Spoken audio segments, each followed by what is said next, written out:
Welcome to Lens on Singapore. I'm Claressa Monteiro. If leadership really matters, it has to matter to the people being led. And yet this year, strategy has so often meant layoffs dressed up as pivots or AI disruption dressed up as progress. Is it any wonder so many of us feel suspicious of leadership and the choices being made, supposedly, with us in mind? My guest today is Ellen Murray, founding president of the Wall Street Journal Leadership Institute and former CEO of Fortune Media, a transformational leader who's seen power up close and made the hard calls himself. So today, I'm putting the tough questions to him. Let's get right into it. Alan, welcome. And thank you for joining us. Thank you for having me. It's an honor to be with you, Claressa. I'm going to go straight in. Go for it. What makes a good leader? Not in theory, but in actual practice. Because for most of us, there's all this talk about empowerment, but if we're not actually in the C-suite, we're pretty powerless. Well, you nailed it at the beginning. I mean, the only thing that defines a leader is the ability to make people follow him or her. So it's really the followers who determine it. And I think it's become increasingly difficult given the pace of change. You talked about AI technology change, the anxiety that people feel about some of this technology. What makes a great leader is somebody who can take that anxiety and turn it into positive energy and say, work with me here. There's a direction we can go in to achieve great things for your life and for the world. And that's what leadership is all about. I am in a lot of conversations these days about technology and how technology is going to change the world. At groups of CEOs, groups of executives, and I find invariably that the conversation starts with technology, but by the time you get 10 or 15 minutes in, it's not about technology anymore. It's about people, it's about how you get the organizations moving in the same direction, how you get people on board, and ultimately that comes down to leadership. I think leadership is the great challenge of our times. Or maybe it's always been a real challenge because, you know, you can have a company with 3,000 people and only one CEO. It's not necessarily the easiest thing for all the other people who aren't leaders to understand what's going on, why decisions are being made. So then the question becomes, what does real good leadership look like in real practice to someone like me, not in the C-suite? So that's exactly what we're trying to get to at the Wall Street Journal Leadership Institute. I just coincidentally just launched my own podcast a week ago. I'm going to listen to that. The first guest was Lena Nair, who is a fabulous woman. She's the CEO of Chanel, the global luxury brand. And I asked her at one point, I said, what's the biggest challenge you face? And what she said was, the biggest challenge I face is dealing with this rapid pace of change that we're all dealing with and making it coherent to my employees, helping them understand why it's good for them, it's not a threat to them, and getting their minds in a place where they're all on this ride with me to transform the company. And that's almost every CEO I talk to could say something similar. I agree with you, leadership has always been a challenge, but it is a particularly great challenge today because of the rapid pace of change. Right. So you feel that the changes with the markets, with AI, with the whole digital pivot is accelerating the pace at which a leader has to be thinking about while horizon gazing as well? Absolutely, and it's requiring more of leaders. It makes the job particularly tough, and it's not just technology. The technology change is kind of mind-numbing. It's so fast. What's happened since the release of ChatGPT in November of 2022 has threatened the business model of almost every company I talk to. But it's not just technology. You have massive geopolitical changes. True that. You know, changing supply relationships, tariffs. In the U.S., we have a president who has put into place more policy change in 9 months than anyone since Franklin Roosevelt. So change is coming at leaders from a lot of different directions, and taking that change and making it coherent for their followers and giving their followers a sense of how to triumph through that change is the key to modern leadership. That's an interesting point and leads very well into my next question that I had. You didn't just steer fortune, you really transformed it. And at that time, people looked at what you did from other news organizations because you had to pivot, you had to transform, you had to disrupt. But now every single leader is being asked to do those things. I think that's right. I mean, you know this, you're in the media business. Media was hit early by technological disruption, the arrival of the computer, the internet, Google, all of a sudden our relationship with our audience was torn apart. We were no longer the main source that advertisers had to get to their customers. They could do it from lots of places. And starting around 2000, the revenue for traditional media just started to free fall. Yeah. So I've spent a lot of my career trying to figure out how do we stop that free fall? What are the other ways to build revenue for media organizations that can allow them to thrive and be successful? In my case at Fortune and the Wall Street Journal, many of the most successful things that I did had to do with convening executives in learning communities. One of the ways people deal with the pace of change is to talk to each other, learn from each other. That's particularly true for business executives. They don't have time to go back to school or to take a 30-hour internet course. And so being with their peers at events, dinners, conferences, having the opportunity to exchange ideas with their peers is a way they learn and keep up with the rapid pace of events. And that's the core of what we're doing at the Leadership Institute, and also a lot of what I did at Fortune. And it has proven to be a smart way to use our resources to build a new line of business. It's not necessarily natural to an Asian mindset, I have to say. I worked for another media organization before I came to SBH.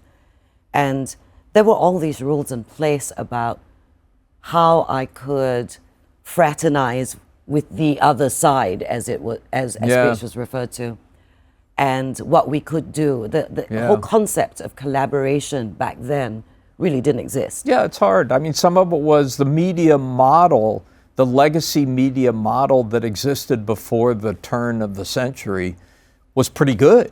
And people in our business got used to that model. They were making money, they were doing fine, and they said, why do I have to change? Yep. But this is the issue for everyone who's trying to transform a company. There's a lot of inertia built into human organizations. People do what they do, and they say, why do I have to change? I've been doing things this way for the last 5 years, 10 years. That's the why? problem. Tell me why I have to do it differently. Gets back to that key issue of leadership. Leaders have to be able to do that. They have to be able to say, here's why we have to change, here's where we're headed, and here's why this will be good for you.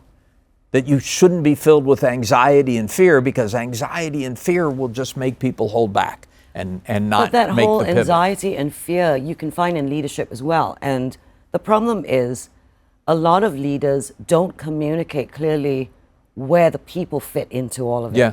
You're sitting up there, you get to make all the decisions. I'm not sure who leaders necessarily consult with. Well, let me give you a counter example, because I just talked with him yesterday. He's one of Singapore's great leaders.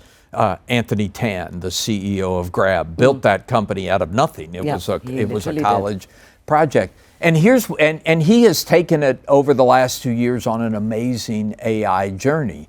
And what he said to his people was, look, this is going to change. We're all going to change. Your job as it currently exists is not going to continue to exist. But I'm going to take you along for the ride. And if you work with me, I'll make sure you get to the other side. And what he told me was between 2022 and 2024, they did a huge amount of technology innovation. Mm-hmm.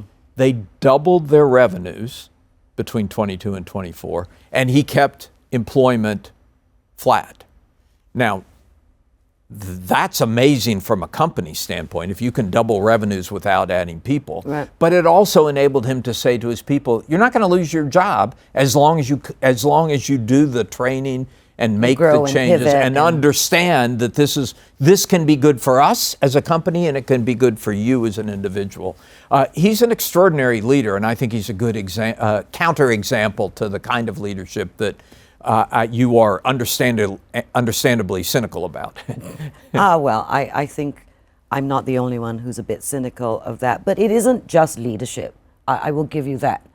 I think a lot of middle managers or executives who have been in a company for a long time are more anxious and concerned about losing their jobs rather than being concerned about changing their skills or pivoting, learning new things. They're trying to protect us. That's right. So, in my job, I have the opportunity to talk to dozens and dozens of CEOs who are struggling with exactly this problem.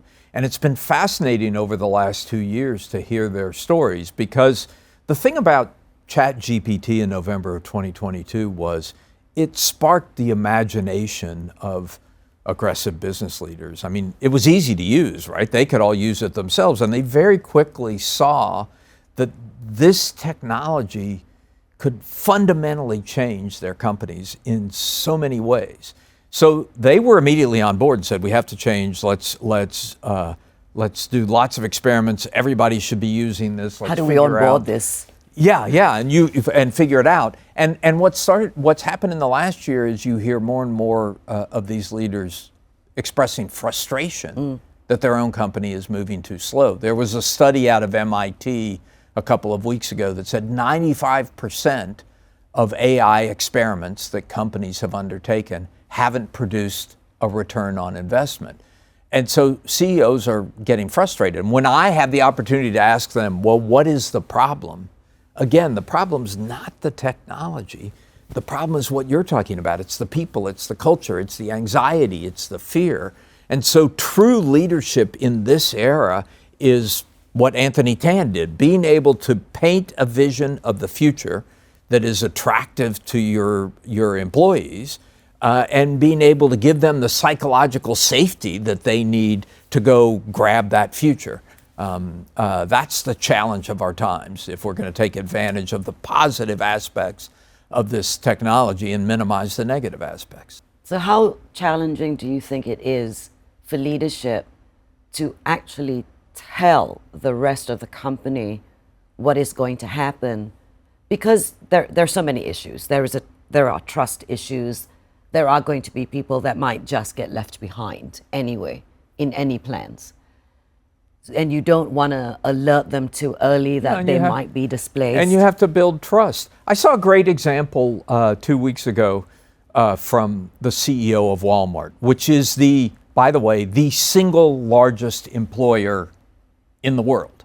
And he did a couple of things. One is he was going to talk about technology change, but before he did, he put out a video on social media where he explained what he had been doing for the last 10 years to boost the pay of workers, to boost the promotional tracks for workers.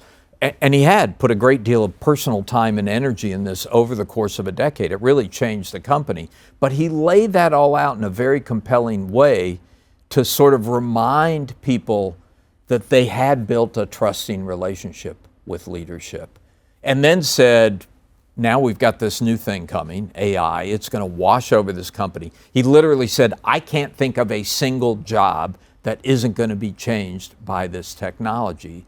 But then he said pretty much what Anthony Tan said. He said, but my pledge to you is I will help you get to the other side. I will give you the training you need. I will find the job that is suitable for you. So if you remember that we have a trusting relationship and we can build on that trust, I will help you get to the other side. And it's worth looking at because it was a brilliant example of how to lead in the current era. You need trust, and you have to have worked previously to establish that trust, but then use that trust to tell people how they're going to get to the other side of the disruption.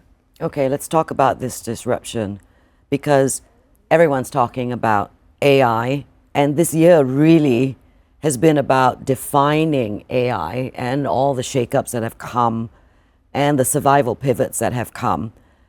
How can we tell what's genuinely strategic and what is just a leadership play to downsize staff to make more money? Yeah. It's a great question. And the reason I have pointed to Anthony Tan and Doug McMillan is because both of them said the same thing to their employees. They said, we're not going to downsize, but we are going to grow without adding people. Right. So at the end of the day, we're going to be much more productive, but we will do it without hurting our current employees.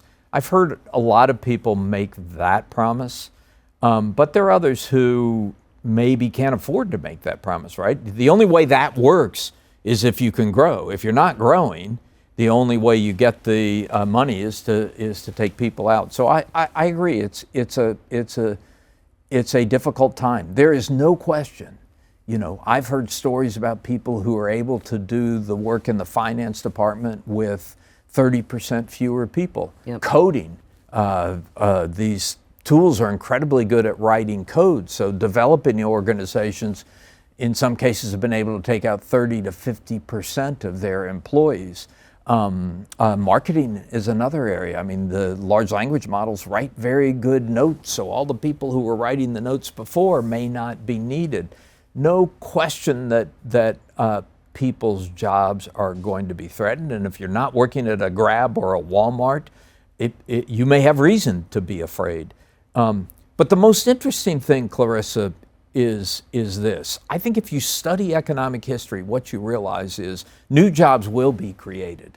And the important thing for you as an individual is to figure out, how do I keep up my skills and put myself in a position where I get one of those new jobs? A number of people have said this, but I think it's very true.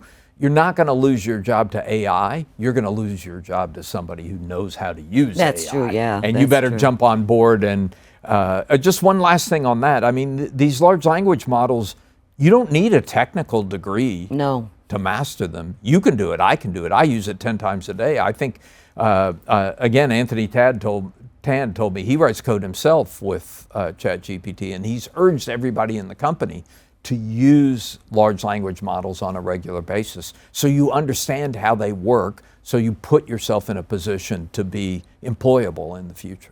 Okay, let's take a different nuance to that question. Everybody uses AI. Suddenly everybody sounds very brilliant, right? Because AI made them so, ChatGPT made them so.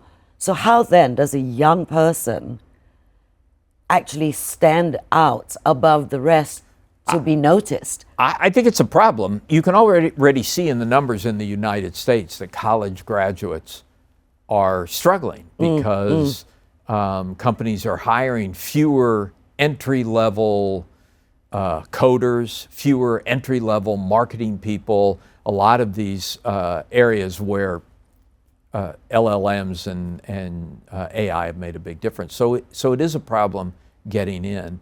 But I think what's also clear is we are a long, long way from not needing people to make large organizations work. You know, the challenge for people in the future is team building, is getting us all in the same boat, getting everybody to understand the direction the boat is traveling in, and getting everyone to do their part to move the boat in that direction. And that challenge is not just for CEOs. That's a challenge that almost everybody in the organization is going to have to master.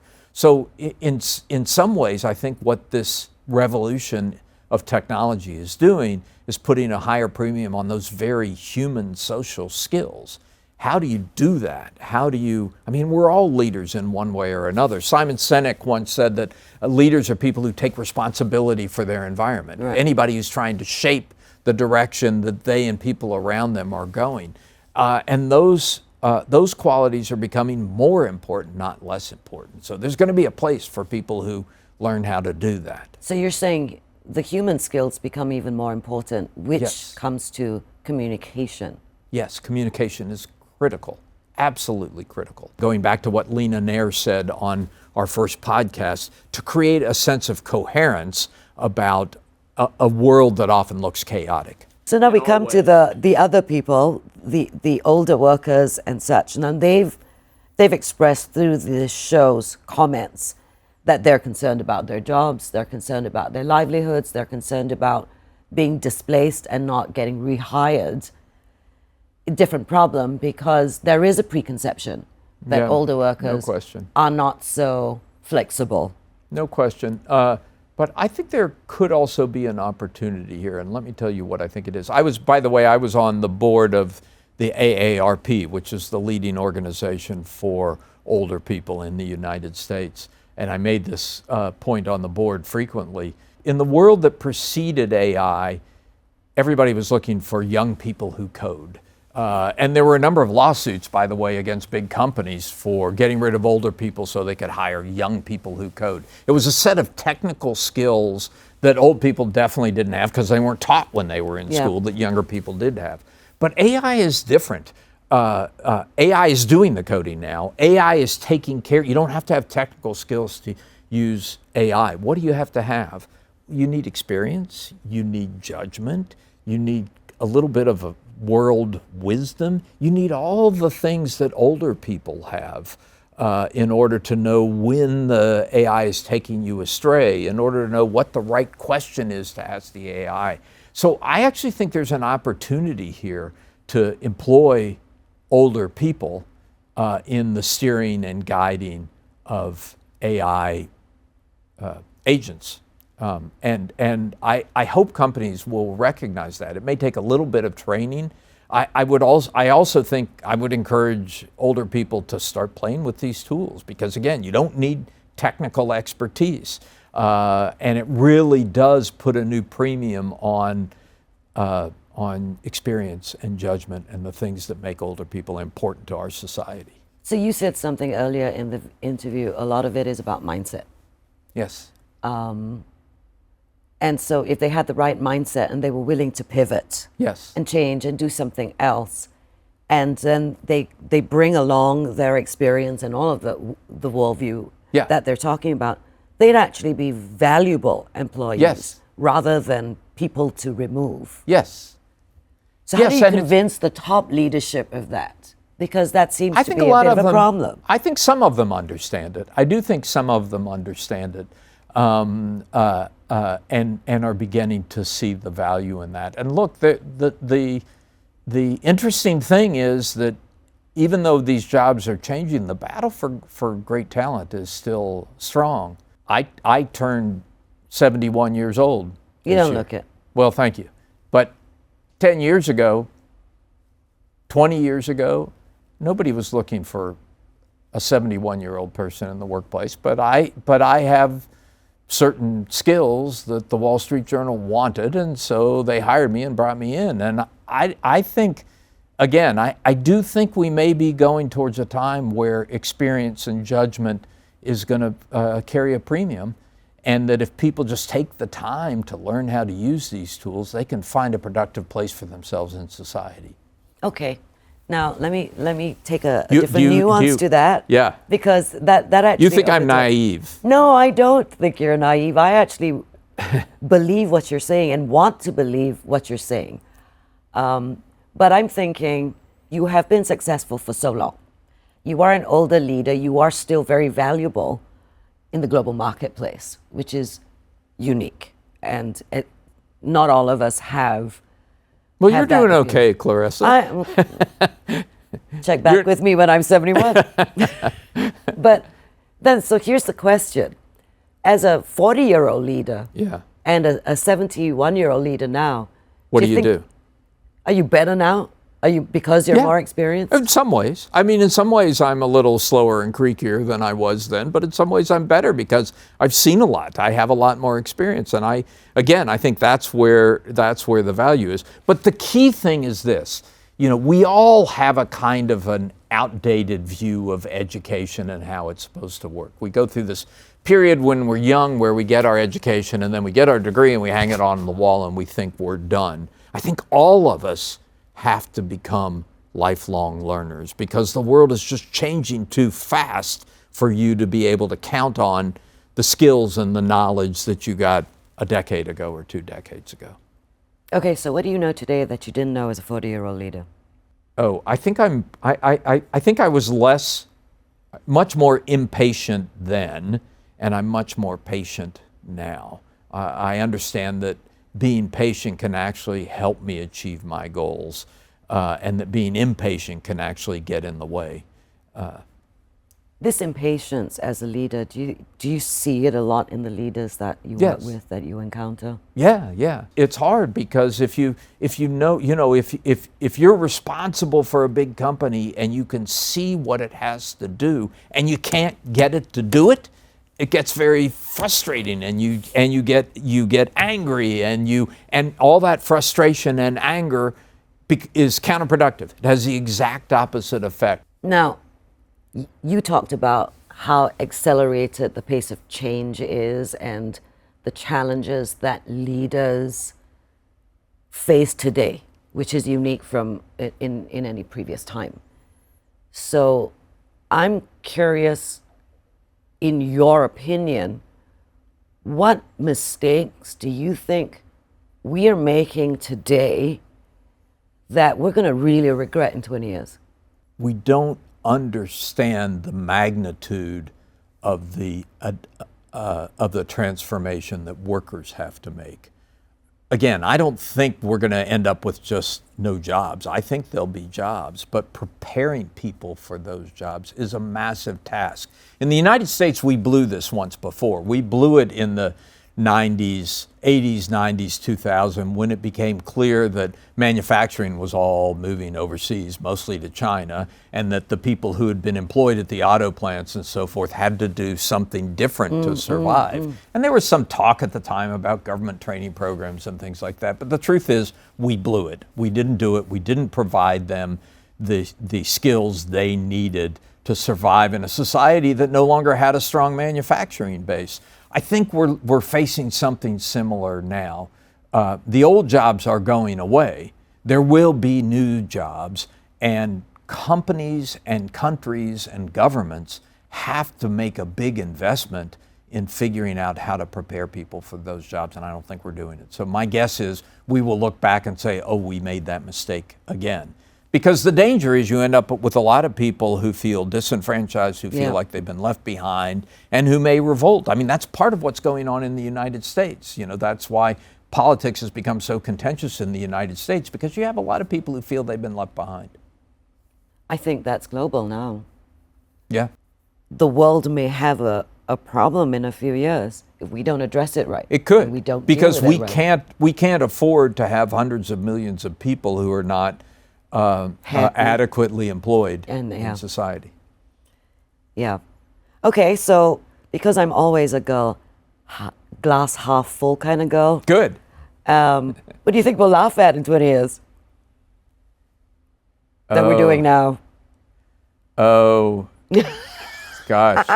This one's harder? Yeah, it's harder. So much is going to change. Just to give you an example, I think medical care will be transformed over the next couple of decades. And there will be so many things we do now to treat illnesses that we will laugh at because they're just crude or ineffective. It's kind of like putting leeches on your body, the equivalent of putting leeches on your body. So I think there'll be a lot in that area. I just don't think we've even begun to get our head around how massive the technology transformation is going to be over the next 2 decades. And there will be huge positive consequences, but I'm sure there'll be huge negative consequences as well. And there'll be plenty for us to be pleasantly surprised about, and probably plenty for us to be unpleasantly surprised. Okay, so I'll end it the same way I started it. What's going to make a great leader in practice when all of this happens 20, 30, 50 years from now? What kind of a leader do we need then at the helm of a company? You know, there's a word that I started hearing around the time the pandemic hit in leadership conversations that I hadn't heard before, and that word is empathy. You know, I've been doing this for 4 decades, and I think before 2020, I had almost never heard a leader talk about the importance of empathy. But after 2020, it became more and more common. And I think that's really important because that's the ultimate human quality, to be able to understand what's going on in another person's mind, in another person's life, to be able to have some sense what it is to walk in another person's shoes. I think that quality will become the essence of leadership, because you can't get people to follow you if you don't know If what's they don't motivating. believe in you, and they trust you. Yeah. So I think that's going to continue to grow. Alan Murray, thank you so much for this conversation. So much fun. It was a pleasure. It's been a great conversation. I have learnt. I always think it's a successful interview when I go away having learned something. Well, have me something. back in a decade or two and see how much of this I got wrong. But Maybe I'll forget what I said. That's one of the benefits of aging. You're allowed to forget. In a world racing to stay ahead of disruption, leadership can't just be about vision. It still has to come with accountability to the people. And that's exactly what we talked about today, not just to profits. What do you think? Let us know. I'm Claressa Monteiro. This is Lens on Singapore. Until next time.